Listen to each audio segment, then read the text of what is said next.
Joining today, my name is Sarah. I'm one of the associate directors for the innovation program on the quality improvement side. We're excited to have Dr. Fung here today. Just for some housekeeping things first, for the webinar today, everyone will be muted, and please use the Q&A text box for questions. We will address all questions at the end of the presentation. Next slide, please. We are excited. We have another innovation webinar on March 11th, looking at leveraging generative AI, machine learning in clinical research. That will be Wednesday, March 11th at 12 p.m. And you can use the QR code on the screen to register.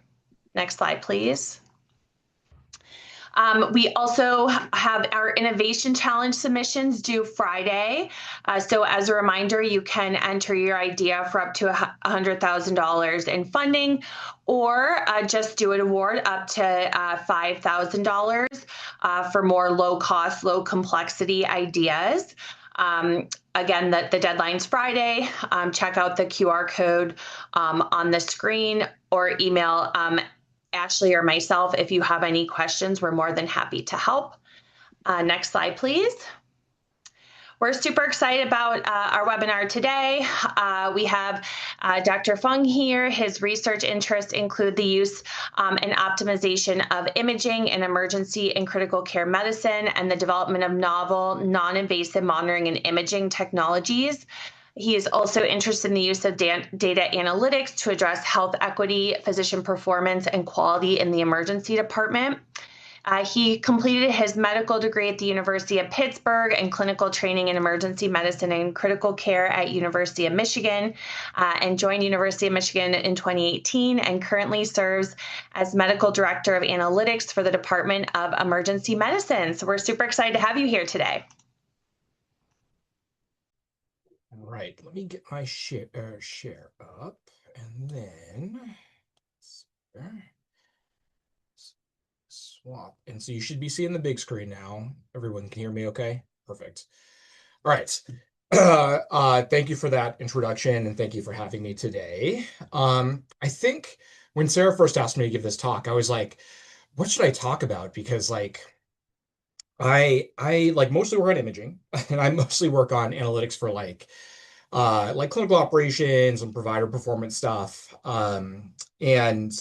But I really wanted to share with everyone sort of our story of taking what at the time, a few years ago, was a new emphasis in emergency medicine training to ask our resident trainees to do a health equity project, like during their health equity quality improvement project during their time as a trainee, and sort of wrap a story around that about how we took that requirement. Actually, it's actually a requirement of like a variety of clinical training programs now, and took that requirement and turned it into a way to sort of view the data from streaming out of our department from the health equity lens, and sort of use that data in a way that allows trainees who normally can't touch the data to start touching it and to develop their own ideas. And so this is a little bit of that story, and it sort of builds upon the webinar that's in this series from, I think, last October, that talked about how to like get data out of Michigan medicine. And so I'm hoping to bridge some of that. And so without further ado, I will jump into this. All right. All right. So I work here, mainly work here in the adult emergency department. I think a lot of people who don't work here and who don't like sort of pass through the emergency department think that the work that goes on looks a lot like this. You'll recognize this is the pit. I've actually not watched very much of it, but I've seen it in the background because my wife watches it. And, it's like people doing sterile procedures, no masks, no gloves, in a hoodie. But like, that's probably not really the reality of what is actually going on. And it probably looks more like this. People sort of staring at Epic for 84% of the time that they're actually clinically working in the department. But honestly, that is like totally okay because there's like a lot of good information in there. There's a lot of good care that actually is occurring even if you were not at the bedside. And so I wanted to sort of take these board faces because I believe on the show they are two residents and a medical student. But again, I do not watch the bit, and so if someone has a comment about that, that I'm incorrect about that, please drop it into the chat. Um, but anyway, I wanted to build upon their experience. And so, if anyone remembers that talk from October, a phrase was repeated all the time about like um, when you're asking the institution's resources for data, data really starts with your question at all steps in that process of sort of taking data to an analysis to reporting. And so I wanted to start with this. I believe in this. I do think that the question is like probably the most important part of any project that you do, whether that is research, like quality improvement or clinical operations. Like it really sort of boils down to what the question is. But like, what happens when the people trying to do a project, i.e., the trainees for the most part, don't really even know what the question is? They have their experience during their training or during a class if they're students of like what they sort of hear and experience from their limited observations and from what they get from the literature. And and so they don't like being unable to touch the data makes it really, really hard to refine and iterate on your question and your hypothesis for when you are ready to actually do that project. And so that's sort of the theme of this whole talk. And so a couple of the objectives today, like I want to talk about data exploration in the context of health equity and using sort of the framework of our department and what we did and sort of that story. I'll talk a little bit about like data sources and design, but honestly, like I have some links out, some QR codes to link out to that. This is really more about like show and tell and a story and less so about the technical know-how. I'm happy to talk about that stuff and we can talk about it at the end when we have some time for questions.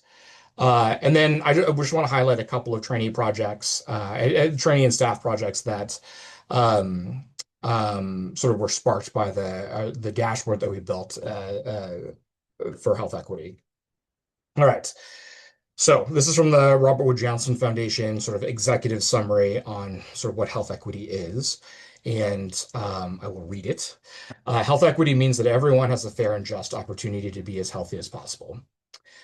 What does that really mean? It is a little vague. I think this is like a health equity report trying to like give a specific definition, but unfortunately, I'd like to make it encompass as many people, places, and as much of the world as possible.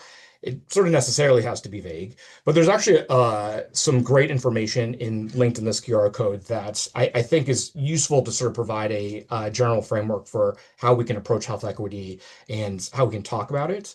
It's a short document. It's only a couple pages, but there's good references from it. And I think the two key points that I generally have taken away from a lot of the health equity literature is that um, a lack of equitable care within your health system, within your hospital, within your clinic, or whatever your practice environment is really a local problem. There's lots of stuff in the literature about like large population data, about like inequities in healthcare being in one part of the spectrum of what we call health. But like I think in terms of like what we can meaningfully change, it is a local problem and it is different in every practice environment, different in the same practice environment, but different locales.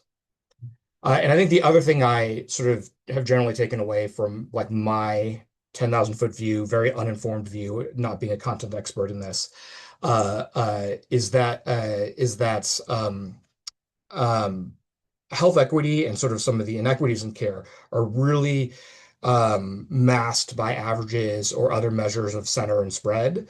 And it really takes a detailed analysis with stratification, with picking out very specific outcomes and populations to really sort of bring those inequities to light. And I think that is where there's really some strength in being able to explore the existing data that we have even if its intent was for clinical operations or quality or something else, um, but to apply a health equity lens to it. All right, so taking this into a little bit of the emergency department framework, this is sort of like a timeline of care in the emergency department. Um, I often call the ED sort of like the final common pathway for many of the unfortunate things that happen in life. And we unfortunately cannot control what happens out in the world and really what happens outside the ED afterwards, after they leave the tiny walls of the basement, multiple rooms now of the emergency room. Uh, but um, but I think what we can exert some control over are like the thousands of sort of macro and micro decisions that happen along the way, along someone's timeline of care within the department. And I think the unfortunate thing is like the along that timeline, um, we have a lot of both conscious and unconscious bias sort of creeping into all that decision making. And eventually that sort of leads to the disparities in care that we see, either again, primarily at a local level, but also like in the reported literature at like larger levels across institutions, across states, and across whatever sort of population you're looking at. But there's a really sort of fortunate thing that happens with specifically the ED context, in that all of this is measured. Like every time point, every outcome, every little mouse click that you could possibly be interested in is measured, is neatly tabulated into actually not that many tables within our own data warehouses. And then it's all packaged in a way where the your unit of measurement is a single encounter. And so unlike longitudinal care that happens in clinics, that sometimes happens in multiple hospital encounters. Um, like almost everything is sort of has a frame of reference of one single encounter, and so it's actually a pretty neat data set. And so that is a unique strength of the data that we have. And so when trainees sort of approach their health equity projects, they have lots of questions about, are wait times longer for certain patients? And if you think about it, you sort of deep dive this question a little more, you're really asking the questions like, does race matter here? Does gender matter here? Does primary language matter here? Or if I've had a lot of trainees who are like interested in documentation, which I actually will talk about a couple specific projects here. In the era when patients have almost instantaneous access to their own medical documentation, does the way we document about patients matter? Does their perception of that documentation matter? Do other providers' perception of that documentation matter? Does that matter? And then finally, like, do specific groups get treated differently, either in testing on their treatment end or the disposition end when we're approaching our care to patients? And many of our health equity projects are variations on these themes of like some stage in the emergency department visit, and then some stratification of groups by some social determinant of health. And so if you're a trainee and you are doing your health equity project, like how do you approach this? Right? You're not someone who typically touches data. There are some trainees that like want to work in clinical informatics, and so they do directly touch the data. But for the vast majority of our trainees across all the health profession schools, they don't really directly touch the data. And it's actually really hard to explore the data and actually develop your own hypothesis, or even if you're not even doing hypothesis testing, you're just asking some questions about local practice. It's just really hard to do that. And so when I was a resident 10 years ago, uh, um, or more than 10 years ago, this was sort of the paradigm that I like sort of did clinical research under, which was like I had a hypothesis from my own limited observations. I knew what was out in the literature. I could read a lot. I didn't have ChatGPT to summarize it for me back then, so I actually had to read. Um, and that question almost became static from the beginning of the project. And then I you did the usual thing, IRB, operations, quality improvements, proposal, some sort of formalized proposal and approval. And then you did your static data request, you did your analysis, you did your reporting. And there wasn't a lot of opportunity to go back and iterate and iterate and iterate on that question. In some questions, many questions sort of hit that activation barrier and they just sort of died there. Um, but then like this whole virus thing happened. Like there was like this whole virus thing that happened a few years ago. And then like I'd never heard of dashboards before this, and then suddenly there was like a million dashboards for for everything, for every little facet of COVID. You could like look in your county, you could look in a neighboring county to see what was going on there, and you could sort of look at women, you could look at men, you could subdivide by race, and you could sort of see all how things were changing. And I think even though dashboards weren't like really a new idea, like people have been doing that for years with like sort of more sort of data journalism and things like that. Um, it really sort of brought it to the light in terms of like changing the way we as consumers of data sort of interact with it and um, uh, how we move on from what we've learned in the data.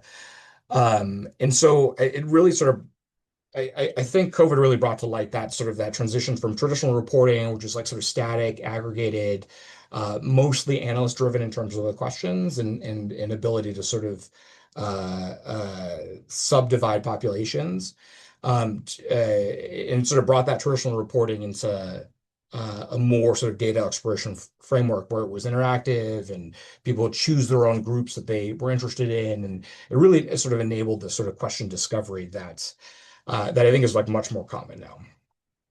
And so like back then, or so like a couple of years after sort of the big COVID era,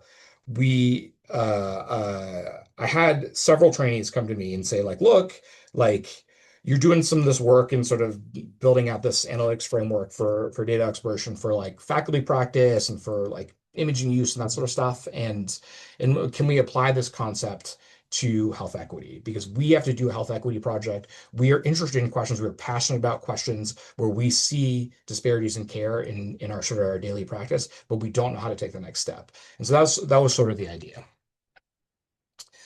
And so I will sort of go through a couple of more, maybe 10 more minutes of sort of like what we did. We'll do a little bit of sort of dashboard, just sort of show and tell, but it won't be interactive, unfortunately, but I can probably do some of that at the end in the Q&A session and just sort of log in and we can play with it. And then I really want to save a little bit of time to sort of talk about a couple of trainee projects that I think were important and hopefully moving their careers. And so it sort of starts with this one trainee, Ryan, who's now on the faculty at the University of Wisconsin. And he was sort of the primary resident that came to me and was like, hey, can we build this out for health equity? I'm really passionate about this. This is what I want to do as a career. And so he was, you know, primarily the driver for this. And so all of this sort of whatever you want to take into your own departments, into your own practice environments, like starts probably with the people. And so I think the four sort of core components of the of what we built and what our experience was the content experts, and that'd be Adrian and Marcia, who have research and sort of operations roles deeply steeped in health equity.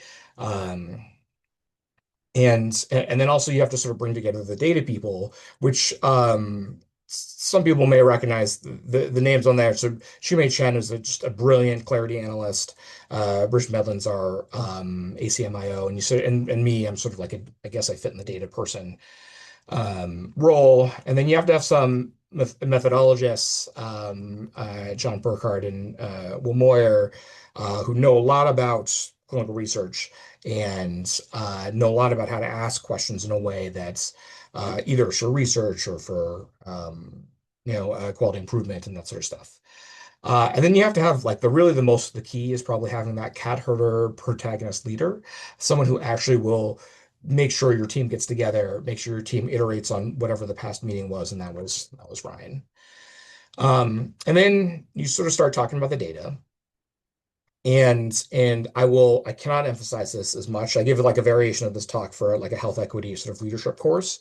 And um, the variables that you are interested in, whatever your practice environment is, and whatever questions of health equity you're interested in, the variables you're interested in and the variables that represent clinical phenotypes that you care about are probably already in someone else's data set. They're probably already in some clinical operations reporting, quality reporting.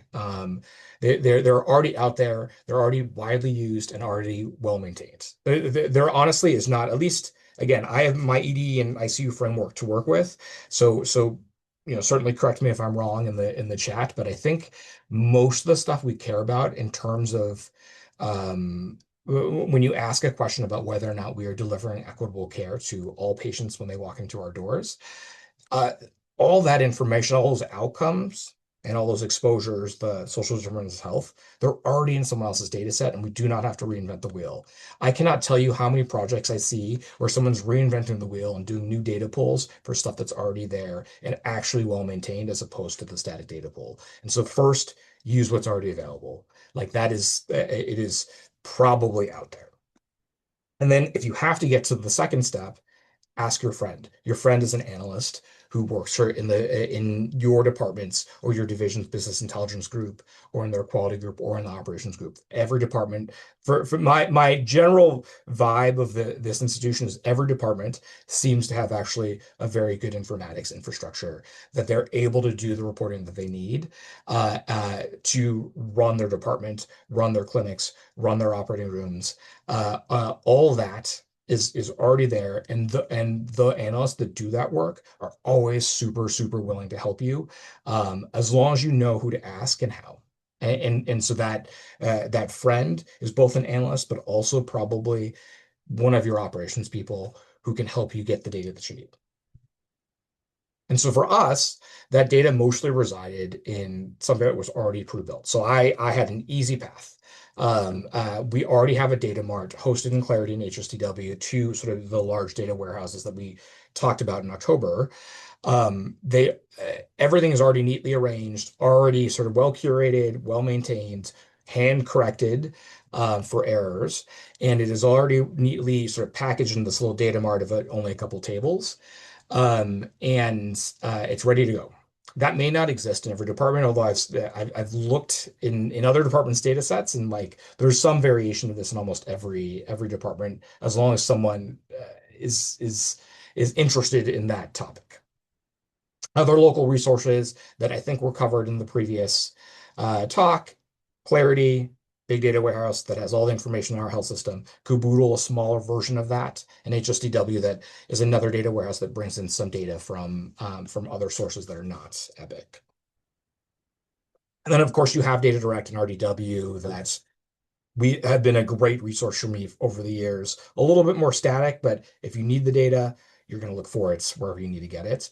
And so creating a health equity focused data set on top of what's already there is actually not that hard. And for most, I think for most use cases, all you're doing is adding one table that links an encounter or a patient to the rest of your data. And then that one table just has variables about demographics, social-structural information, like where they live, the deprivation index of that specific county or zip code, but and then sort of maybe insurance information if you're interested in that, and other variables that tell you about who this patient is. And then we iteratively built a dashboard around around that information. This part is will be a little bit more interactive at the end in the Q&A if we have some questions about it, but I wanted to keep it simple, and so I apologize. These are stills with like some annotations in them. We built a dashboard. It looks probably a little bit different than some of the reporting that people have encountered. If there's like analysts or operations and quality folks, you've probably seen some Tableau dashboards that are really wide, have a lot of filters to filter down to like mainly specific patients that you're interested in and you want to sort of do some follow-up on, but they're not traditionally built around exploration, which is actually what we wanted to do. And so The dashboard we built has tons of tabs with different views for a variety of things. This is just the sort of the counts tab, but every view is sort of built in the same way in that there's some filters to pick out specific groups of patients by chief complaint, by disposition, by dates, whatever. There's many buttons there. And then some buttons to help you stratify and filter by some social determinants of health, whether that be age, ethnicity, gender, race, language, etc. Um, and then every little element has some ability to sort of pop up and drill down in order for users to sort of explore as much as they want. And we treated the whole thing like a quality document. So we gave access in a de-identified way, or well, mostly de-identified way. I suppose you could drill down to one patient, but there is an ability to do that. But mostly de-identified way so that people could see trends and sort of just play with the data a little bit and touch it and sort of develop their own ideas. And so there were multiple visualizations across many pages over time. It's like anytime someone wanted a new way to look at something, we added it. We had time outcomes, we had categorical outcomes, numerical outcomes, everything that was measured in the ED that was already in our existing data marts, and then different ways to visualize everything. And so what you're seeing here is like this is a Kaplan-Meier plot of it looks like time to disposition, so that's time from getting to the ED to time to either being discharged or admitted by primary language. And uh, on the right-hand side is this is just a map of by primary language of like where patients are coming from, excluding English here, just because that's 95% of our patients prefer identify English as their primary language, and just sort of seeing where they come from. And this has actually been useful for some of our case managers in terms of seeing where patients come from with specific either diagnoses or chief complaints, because you can see Arabic, one of our top languages. I've culled this down to the top four right here, but many of these patients are coming predominantly from the Western Detroit suburbs, where our Spanish-speaking population, sort of the two sort of Ypsilanti zip codes, and then we actually have a large group of Mandarin speakers on the north side of town, and it helps. Just having this information because we knew sort of where we can like what home care agencies could be used in these areas, and which ones we would sort of this was like an older thing that happened a couple of years ago, like which agencies could be contracted in these zip codes to help sort of target the resources where we need for patients being discharged. 12:30.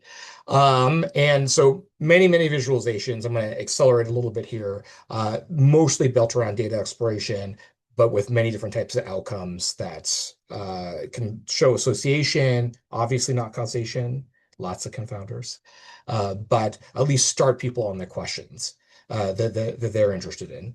And so I want to sort of uh, um, move from sort of the conceptual to a few sort of real world projects. So I want to highlight one phenomena that I care deeply about, and that is the process of documentation, communicating bias and differences in care down the whole spectrum of care from starting at triage.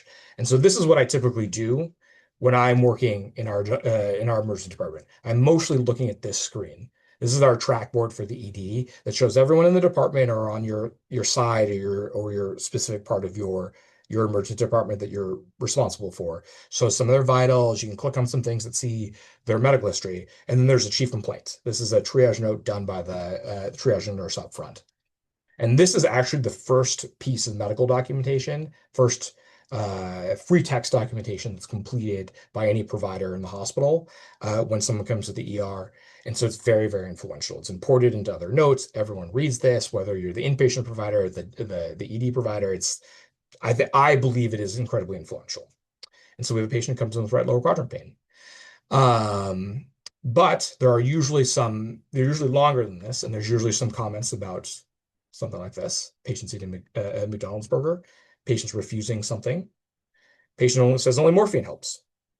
Skin is NFR. That's a highlight of a project that I'll talk about in a second. Patient is Spanish speaking. And so these comments like this are actually pretty influential in folks' care, and sometimes for good, sometimes for bad. And I think a lot of the times the comments I've highlighted in red actually end up creating a disparity in care. And so why, again, cannot emphasize this much. Why do I think triage notes are very important? They are the first thing that is their first signed piece of documentation that everyone can see. Every provider, every staff member that looks into this person's chart will see for the rest of that encounter. And so whatever is in that, whatever information is conveyed in that note gets passed down the line. And so I want to highlight Dr. Ramawi's project. She was a trainee. She was a recently graduate resident who's now an NCSP scholar here at U of M. And she carries very passionately about the experience of patients who come to our ER and identify some other language than English as their primary language. And so typically these notes, these triage notes will have something like referring to an interpreter, referring to another language, referring to the blue phone usage. And her observation prior to sort of actually touching the data and using it was that these folks waited a really long time to get seen. Like, we're supposed to see patients as they come in the door. Patients who've been waiting longer at the same sort of triage acuity level should get seen first, but we were skipping over these patients. That is an empiric observation that most people have probably noticed, and most ER providers, nurses, staff have all noticed. And so, using the dashboard, I'm going to sort of just give a few screenshots from the dashboard. She noticed this. The blue line is patients who identify a language other than English as their primary language, and the red line is English speakers. This is a very complex projection. So on one axis, on the right side is sort of the mean first contact time. On the x-axis is the hour of the patient's arrival. So 0 to 24, 0 to 23 for the hours of the day. And then in the background in these bars is just sort of our ER volume for reference. And so we get more patients who come in the afternoon and through the evening, and then it tapers off overnight. And what she noticed is that patients who come in at night start to lag in the time it takes to be seen. During the day, it's like relatively the same. There's only a couple minutes difference, but then that gap widens to like 20 minutes to 30 minutes to be seen by a provider as night sort of wears on, and then it closes again during the day. There might be reasons for that. There might that are operational reasons, like i.e. we have less availability of in-person interpreters at night. But there may be some disparity in care that maybe needs to be addressed in some way, and the two are not necessarily unrelated. I'm going to buzz through this, but she basically took the data and from the dashboard and transformed that into her own analysis after refining this hypothesis of like patients who are non-English language preferred patients, refining the observation that they wait longer to they wait longer at certain times, like when there's stress in the department at night, when there's less available providers and rooms. I'm going to buzz through that. And when there are more patients in the waiting room or boarding up to a certain degree. And so this is another screen capture from the dashboard. And on the y-axis, you see the time to first contact. And then on the x-axis is in this panel, waiting room patients by bins of 10. And then on this panel, boarding patients by bins of 10. Waiting room patients means this is the number of people in the waiting room at the time a patient arrived. And boarding patients means this is the number of patients who are admitted but still waiting for a bed to go upstairs at the time the patient arrived. Looking at these numbers, they go from 0 to 60 or 70 for the waiting room patients, and then 0 to like 90 for boarding patients. Keep in mind that our ER has 90 beds. So many of these patients are overflowing into spaces that are not really meant for patient care. And so what you see again here in the red is the patients who identified English as their primary language, and the blue was patients who identified a language other than English. And there's always a gap, no matter how many patients are waiting or boarding, but that gap widens when when the ER is under more stress and more crowded as the waiting patients go up. And then same with the boarding patients up to a certain degree. The reason it starts to drop off again later is because once you occupy all your beds with boarding patients, then there's actually not that many care spaces left. And so people get seen right away because the minute they hit a room or even in the waiting room, they get seen out there because there's just no available care spaces.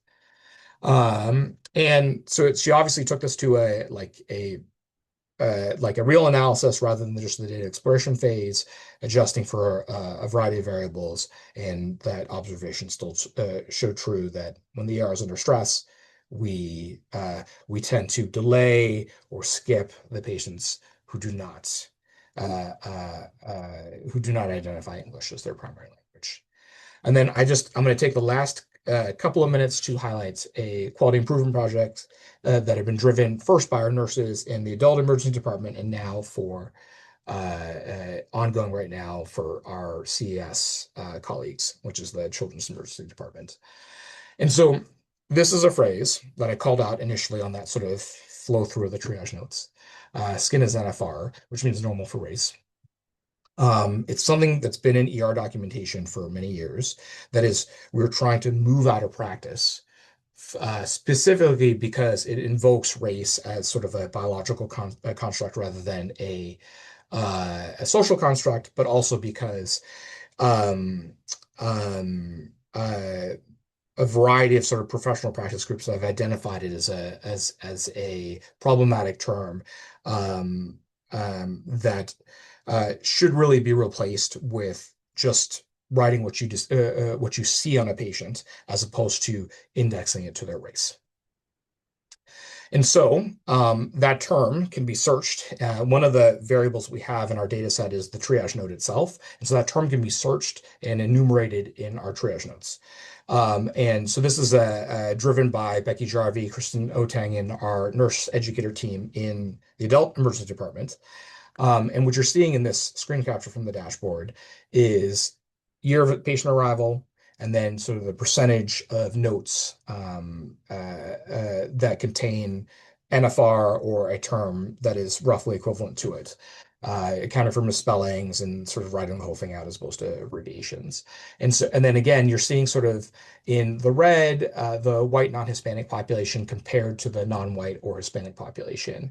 And for many years, that rate of seeing this phrase was much higher in the non-white population. And then as we developed an educational intervention around it during the summer, I think 23, that dropped off to nearly zero.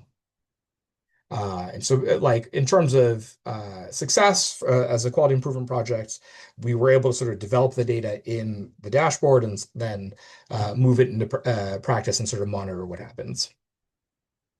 A couple of years later, CES wanted to get in on this as well because they saw sort of a rise in that term, and they use that term much more often.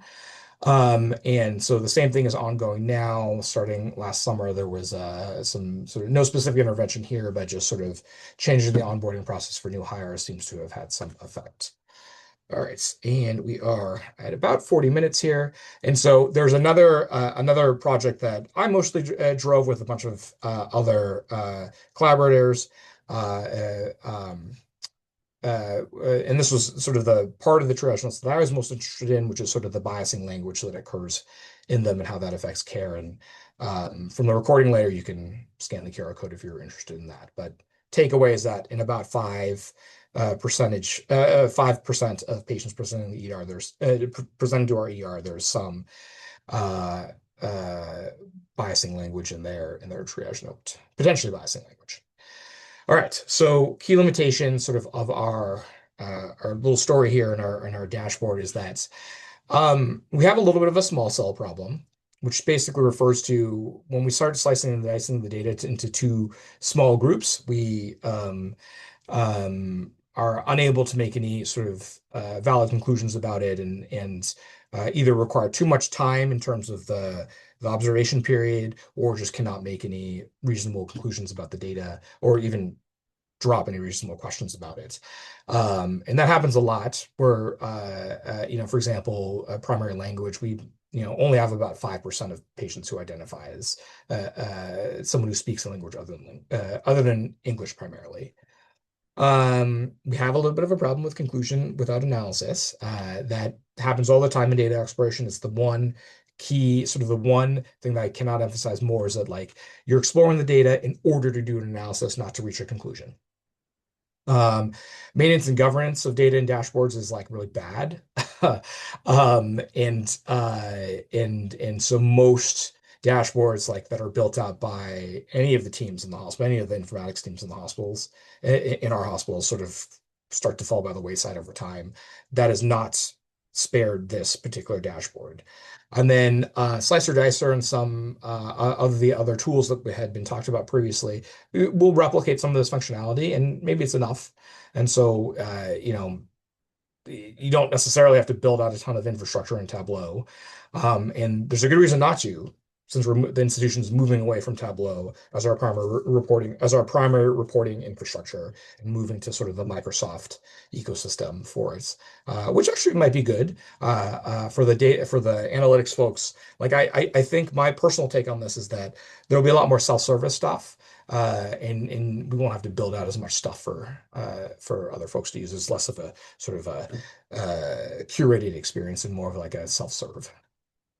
And so closing thoughts before we do sort of the questions is I really, really do think dashboarding and sort of facilitating data exploration is a really good way to approach health equity because you can answer the small questions, you can answer the local questions, or you can create the small questions, create the local questions in a way that you as an analyst or you as someone who doesn't personally touch data or you as someone who does touch the data might not have thought about because you can really let your clinicians, your trainees, your other staff, whoever drive the question.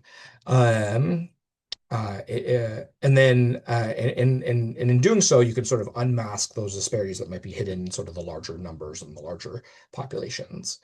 Um, and then the other thing I want to emphasize is that like the data is already there. You should use it for some good. Like you don't have to reinvent the wheel every time you need more data. It's like probably already there. All right, questions. This was great. Thank you so much. Yeah, and please put any questions in the chat. Chris, I had a question. I know I met with you a few months ago for the dashboard, and it's just amazing. I had not heard of it before. And I wonder, there's so much, like you said, that can be done from a scholarship perspective and QI perspective. Have you found good ways to disseminate that this is available? Or, have you thought about that at all? Because I feel like so much good can come from this. Yeah, I have given it like a talks like this before. I think that's sort of like one of the institutional things I've been doing. When it was still here, I would do a workshop with OHEI. Uh, Okay. that whole that that things have changed a little bit in the last year. But I think certainly like doing talks like this are a reasonable way to sort of disseminate. It's certainly disseminated to our trainees and our department. I have to admit that I've sort of moved the dashboard into like a little bit of a low maintenance phase and not really making a ton of updates, knowing that we're transitioning to a different ecosystem in like a year. Mm. And so sort of more planning for that. I think probably one of the big things is that the folks that do want to do their own analysis, like they have an analysis planned, can just sort of look at the dashboard real quickly and be like, okay, I understand the data that I need, and can just hit our ED data mart and pull the data themselves later. And that, again, this is not the scenario that it was designed for, but actually that happens a lot now because what essentially happened is like um, we pulled in a lot of these sort of um, patient demographics, social determinants of health, like pull that into like one neat data set, added a few of the other things that we think, a few of the other data points where there's some disparities in care, like pain management, time to be seen, time for X, Y, and Z, time point in the ED. Mhm. testing utilization, that sort of thing. We pulled that all into like a neat, an extra little data set, and then just sort of linked it to all the other existing ED data about, about how they got there, what their diagnosis was, all these timestamp things, whether or not they had some sort of bad outcome, all this stuff that was already there, and we just linked it all together. And now we have sort of this very neat little curated, sort of maintained data set that other people can query. Um, in the ED data mart for it. But to sort of get back to your question about like how to disseminate it better, I'm always open to ideas, especially outside of the department where it is mainly sort of the way we've been disseminating. Cool. Yeah, I know, especially for, you have a lot of data on there on the transition then to ICUs and whatnot. So I know our cardiogenic shock group found it super helpful too. It looks like Carly put in the chat, great presentation. We need to leverage your expertise for AES sepsis. Yeah, we bugged him, Carly, for cardiogenic shock too, and it's been great, the dashboard. That's our Carly. Yeah, I, you're I can't Carly. see. I don't see the. It's Carly. Yeah, Oh, yeah, okay, yeah, yeah. no. That's a really great example. So Carly is our substance coordinator for I think both AES and CES or just AES. But sorry, I can't remember if it's a combined position or not. But I think it's a really great example of like what is available out there. And so, like, let's say you were interested in heart failure. I'm going to take this away from the ED for a second, or cardiogenic shock, or VAPS. And I'm sorry, I'm sticking to mostly like in hospital themes here. This is like some of the world in which I work.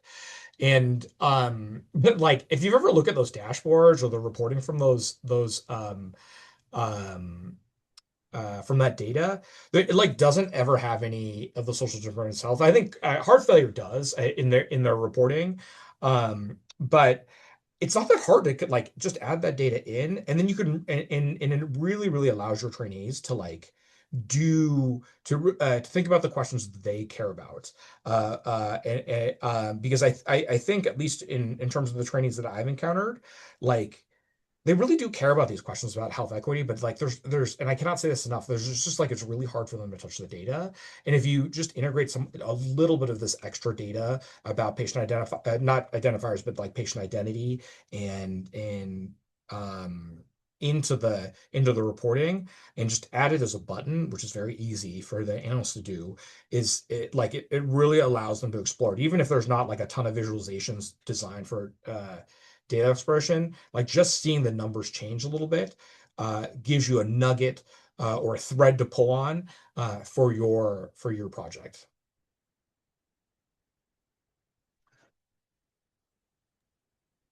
Great. What other questions?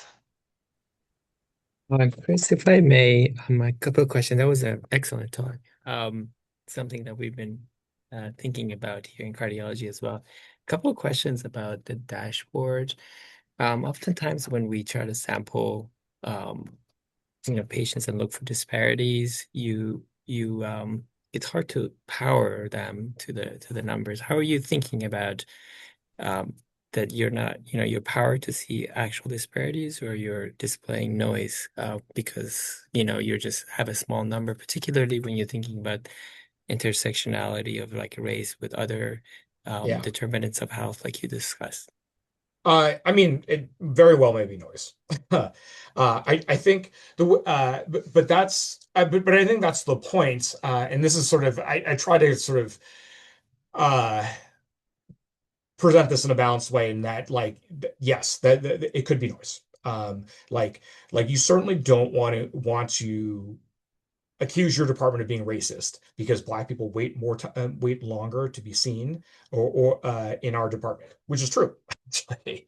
Um, because there are always a million confounders as to why, and especially and those confounders become more important when the population becomes smaller. Right. And so when there's some intersectionality of, say, race with language, then it becomes even that slice of that pie becomes even smaller. And so that is a challenging thing to address. I think the point of the data exploration and dashboard part of it is that you can at least start to see if that is actually true. And even though it might be noise, you're going to take that data out to a real analysis where you are actually adjusting for the confounders, and you are applying some statistics to show that there is a true difference that isn't just within the normal variance of that data. Um, but how do you bridge the gap between like what a trainee who does not is not versed in statistics, uh, how do you bridge that gap between what they see on the dashboard and what they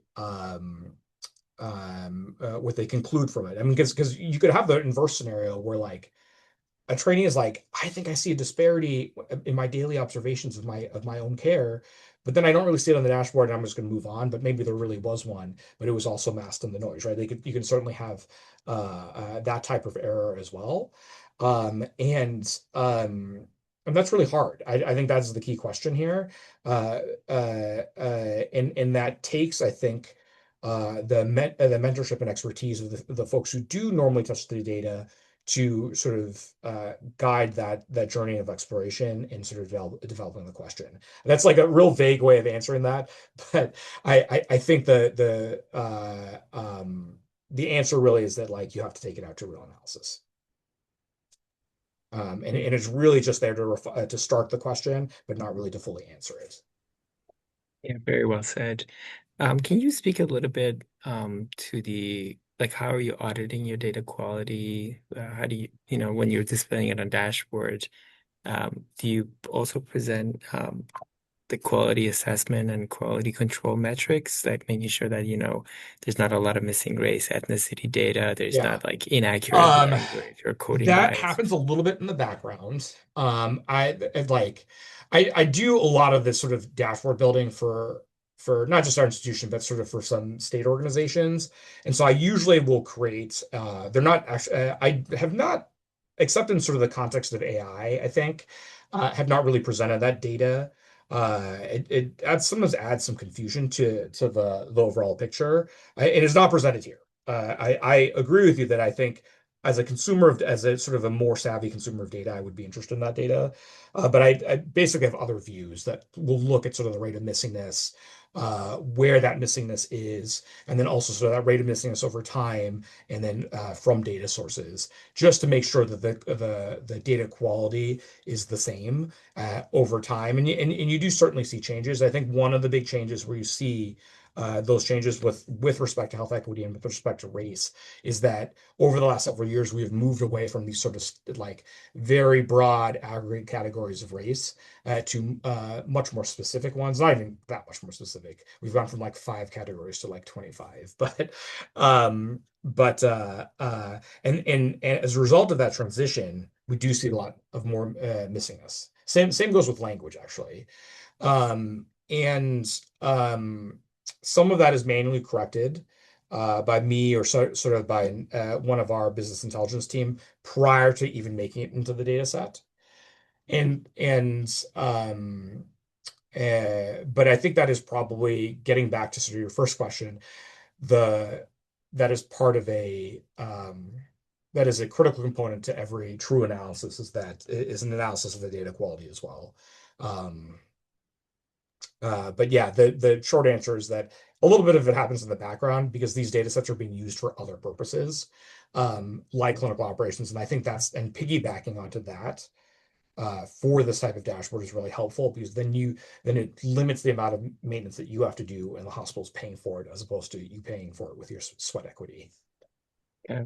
So there's no like I was trying to see if there was like in the background you're doing validation verification on like conformance, plausibility, and completeness. Is that being done in the background? And Yes, can that be it's being done on accessed? separate views, like like within.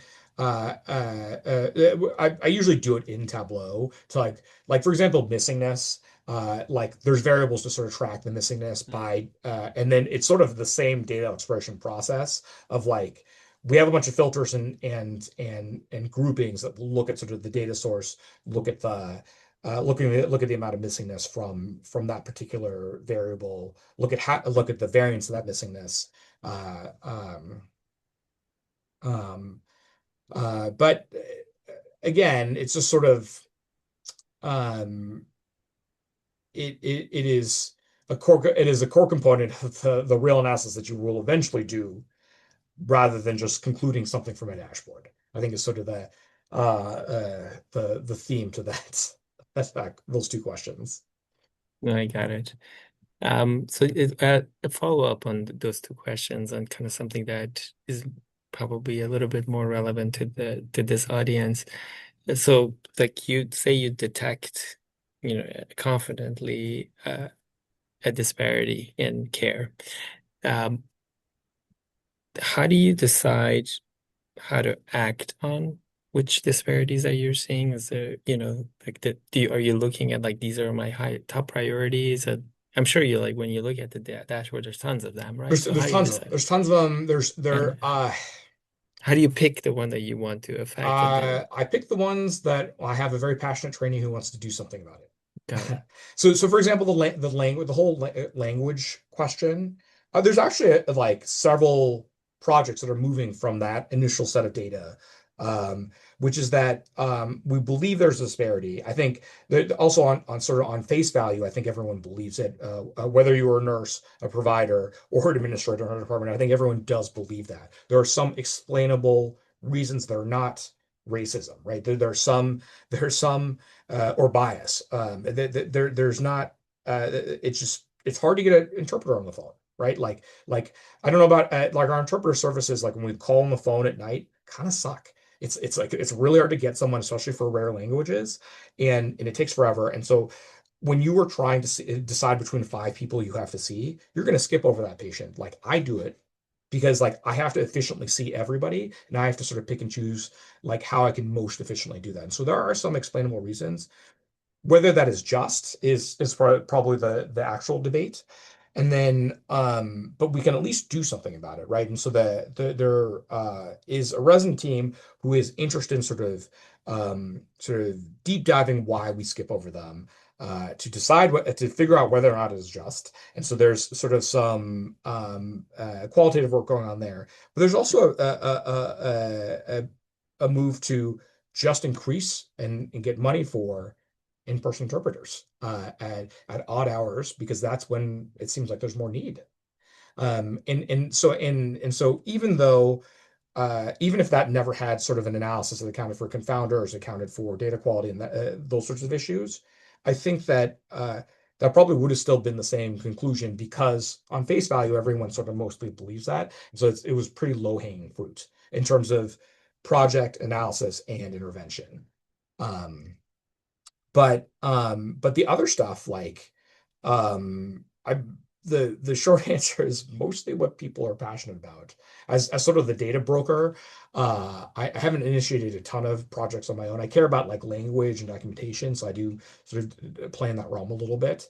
But the other projects, like it's sort of just what people wanted to do, not necessarily what we should do. That is an unsatisfactory answer. That's yeah. I mean, I totally agree with you. There's just like there's so much that could be done to make the patient experience better and maybe more just.